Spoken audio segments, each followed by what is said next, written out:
Hello friends, welcome to my YouTube channel. So guys, आज के इस वीडियो में हम लोग देखने वाले हैं जो आपका दिल्ली पुलिस कांस्टेबल का 29 नवंबर का थर्ड शिफ्ट का एग्ज़ाम हो गया दोस्तों।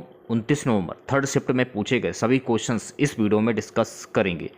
तो वीडियो काफ़ी इंपॉर्टेंट है आप लोगों के लिए, तो इस वीडियो को पूरा ज़रूर देखिए। वीडियो अच्छा लगे तो प्लीज़ वीडियो को लाइक और शेयर ज़रूर करें। चैनल पर पहली बार विजिट कर रहे हैं तो चैनल को सब्सक्राइब करके नोटिफिकेशन बेल ऑन करना ना भूलें। तो चलिए वीडियो को स्टार्ट करते हैं। पहला क्वेश्चन देखिए पूछा गया था, बिहू किस राज्य का लोक नृत्य है। बिहू जो है ना, ये असम राज्य का लोक नृत्य है। ये असम का त्यौहार है। बिहू त्यौहार पर लोग मौसम में बदलाव का जश्न मनाते हैं। बिहू त्यौहार असमिया नए साल की शुरुआत और फसल के मौसम को चिन्हित करता है। गंभीर और छऊ पश्चिम बंगाल के लोक नृत्य हैं। तो यहाँ पर आपको एक बात और ध्यान में रखना है कि गंभीर और छऊ जो है ना, ये पश्चिम बंगाल के लोक नृत्य हैं। और पुंग पुंग चोलोम और थांगता नृत्य ये मणिपुर के लोक नृत्य हैं। मुदसे, अग्नि शुक्ला और तितली नृत्य जो हैं ये नागालैंड के लोक नृत्य हैं। तो ये सारे फैक्ट आपको ध्यान में रखने हैं जो कि आपकी परीक्षा की दृष्टि से काफ़ी इंपॉर्टेंट है। नेक्स्ट क्वेश्चन देखिए पूछा गया था कि सुजाता महापात्र ये किससे संबंधित है। देखिए, सुजाता महापात्र जो है ना, ये ओडिसी नृत्य शैली यानी ओडिसी नृत्यांगना और गुरु हैं। ये ओडिसी नृत्य शैली से संबंधित हैं। सुजाता महापात्र की अगर हम बात करें, सुजाता महापात्रा एक प्रसिद्ध ओडिसी नृत्यांगना और गुरु हैं जिन्होंने ओडिसी नृत्य शैली में महत्वपूर्ण योगदान दिया है। दूसरी बात, सुजाता महापात्रा को 2013 में संगीत नाटक अकादमी पुरस्कार से भी सम्मानित किया गया था, जो भारत में प्रदर्शन कला के लिए दी जाने वाली सर्वोच्च मान्यता में से एक है। तो यहाँ से एक क्वेश्चन और बन जाता है कि सुजाता महापात्रा को संगीत नाटक अकादमी पुरस्कार से कब सम्मानित किया गया था। तो वर्ष 2013 में सम्मानित किया गया था। तो ये आपको ध्यान में रखना है। नेक्स्ट क्वेश्चन देखिए पूछा गया था कि संपत्ति का अधिकार किस अनुच्छेद में है। संपत्ति का अधिकार जो है ना, अनुच्छेद 300A में है।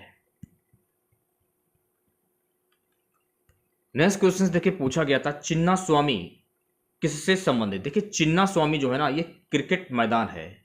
चिन्ना स्वामी स्टेडियम्स को बोलते हैं। और ये कहां पर स्थित है? ये स्थित है बेंगलुरु में। ये आपको ध्यान में रखना है। चिन्ना स्वामी किससे संबंधित है?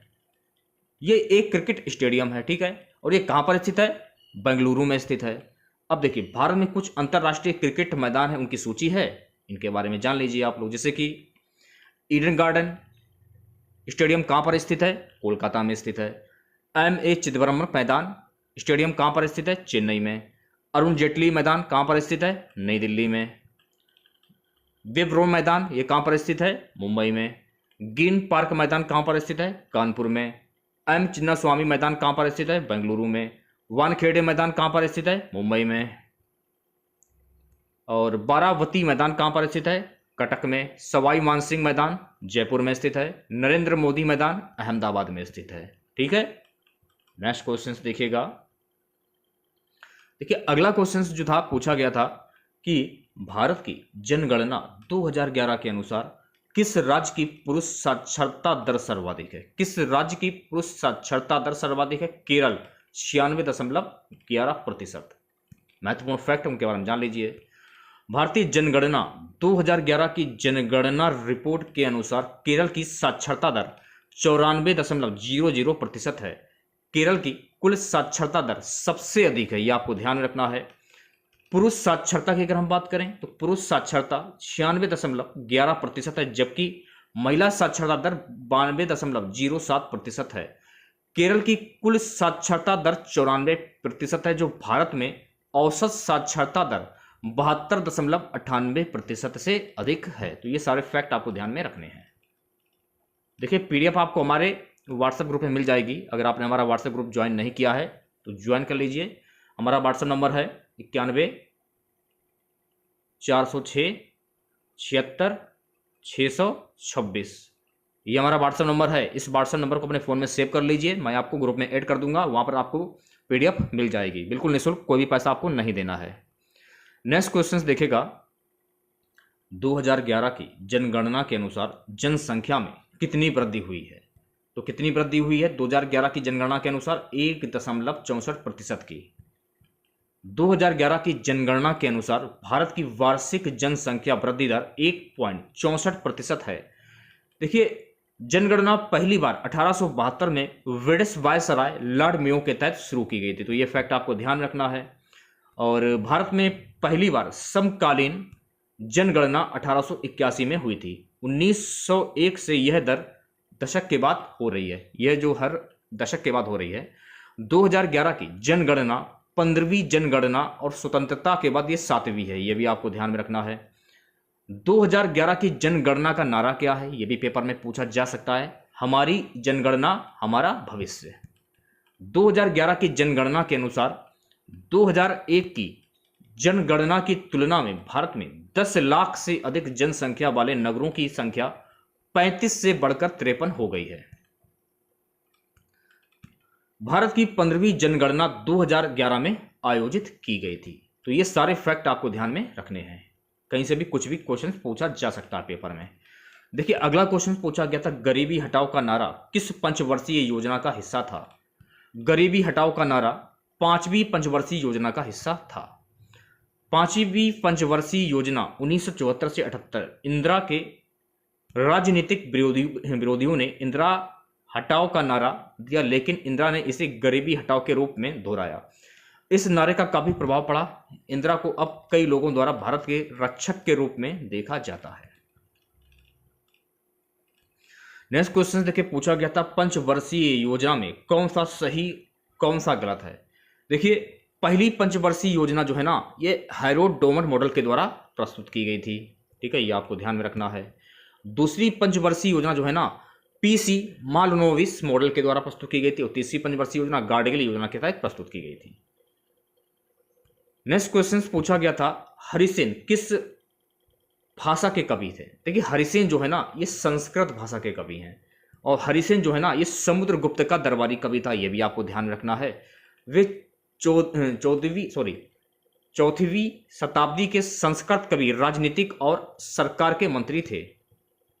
नेक्स्ट क्वेश्चन देखिएगा, नेक्स्ट क्वेश्चन पूछा गया था, कालिदास द्वारा कौन सी पुस्तक लिखी गई? देखिए, कालिदास के द्वारा अभिज्ञान शाकुंतलम पुस्तक लिखी गई थी। अभिज्ञान शाकुंतलम को कालिदास ने लिखा था। यह कालिदास के कार्यों में सर्वश्रेष्ठ माना जाता है। कालिदास एक शास्त्रीय संस्कृत लेखक थे। तो देखिए, यहां पर आपको एक बात और ध्यान रखना है, पेपर में पूछा जा सकता है कि कालिदास कौन से लेखक थे, कौन सी भाषा के लेखक थे? संस्कृत के लेखक थे, जिन्हें अक्सर प्राचीन भारत का सबसे महान नाटककार और रचनाकार के रूप में माना जाता है। नेक्स्ट क्वेश्चन देखिए, पूछा गया था, महात्मा गांधी के राजनीतिक गुरु कौन थे? तो महात्मा गांधी के राजनीतिक गुरु थे गोपाल कृष्ण गोखले। अगर हम गोपाल कृष्ण गोखले की बात करें तो गोपाल कृष्ण गोखले एक भारतीय उदारवादी राजनीतिक नेता और एक समाज सुधारक थे। गोखले कांग्रेस के वरिष्ठ नेता थे। वे सर्वेस्ट ऑफ इंडिया सोसाइटी के संस्थापक थे। तो यहां पर देखिए, काफी क्वेश्चंस बन जाते हैं कि सर्वेस्ट ऑफ इंडिया सोसाइटी के लेखक कौन थे? गोपाल कृष्ण गोखले। 1907 के सूरत विभाजन के बाद वह उदारवादी वर्ग के नेता थे। गोखले अपने प्रारंभिक वर्षों में गांधी के गुरु थे। तो ये सारे फैक्ट आपको ध्यान में रखने हैं। नेक्स्ट क्वेश्चन देखिएगा, नेक्स्ट क्वेश्चन पूछा गया था, ए.के. गुजराल साहब की पुस्तक कौन सी है? देखिए, ए.के. गुजराल साहब की पुस्तक का नाम है मैटर्स का डिस्क्रिप्शन एंड ऑटोबायोग्राफी, ठीक है, ये आपको ध्यान में रखना है।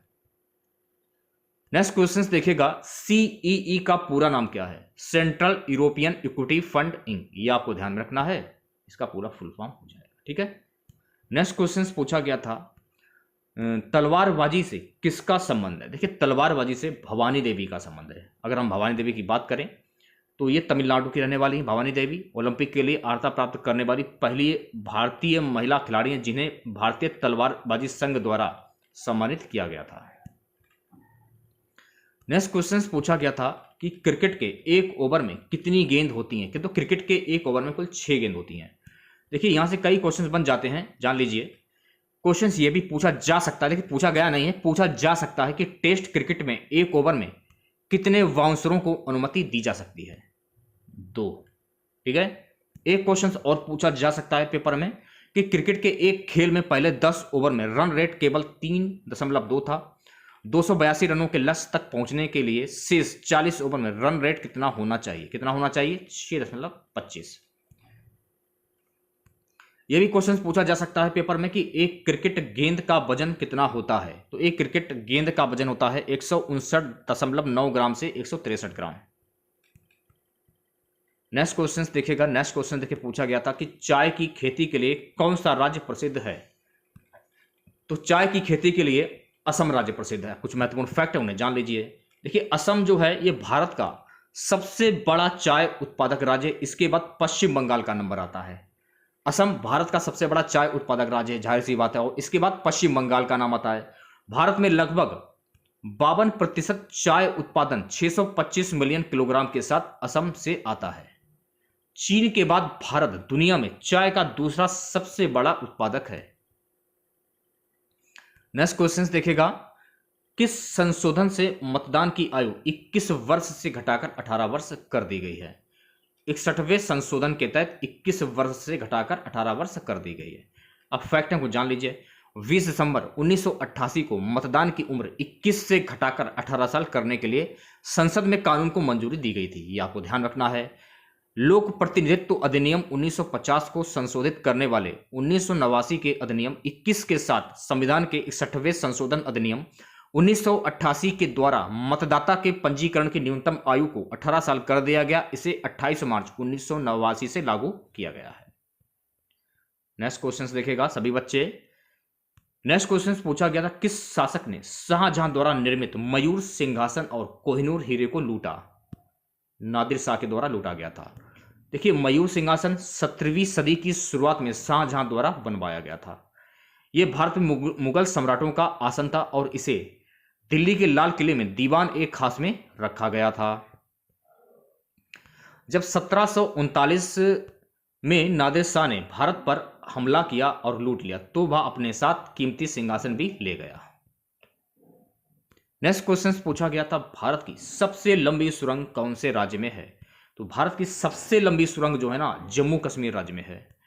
भारत के रोड मार्ग का सबसे लंबा रंग जवाहरलाल रंग था जो जम्मू और कश्मीर राज्य 31 अक्टूबर 2019 से केंद्र शासित प्रदेश के बनिहाल दर्रे में स्थित है। बनिहाल दर्रे से हवाई मार्ग ही जम्मू श्रीनगर मार्ग है। वर्तमान में चेनानी नासरी सुरंग भारत की सबसे लंबी सड़क सुरंग है। यह आपको ध्यान रखना है कि वर्तमान में चेनानी नासरी सुरंग भारत की सबसे लंबी सुरंग है। यह भी आपको ध्यान रखना है, ठीक है। नेक्स्ट क्वेश्चन देखिएगा। नेक्स्ट क्वेश्चन देखिए पूछा गया था कि रवि शास्त्री रणजी में किस राज्य की टीम के कप्तान थे? तो देखिए रवि शास्त्री की पुस्तक का नाम क्या है? Star gazing the players in my life. ये पुस्तक जो है ना रवि शास्त्री की पुस्तक का नाम है। और रवि शास्त्री प्रथम श्रेणी क्रिकेट में लगातार 6 छक्के लगाने वाले पहले भारतीय बल्लेबाज थे। ये भी फैक्ट आपको ध्यान में रखना है।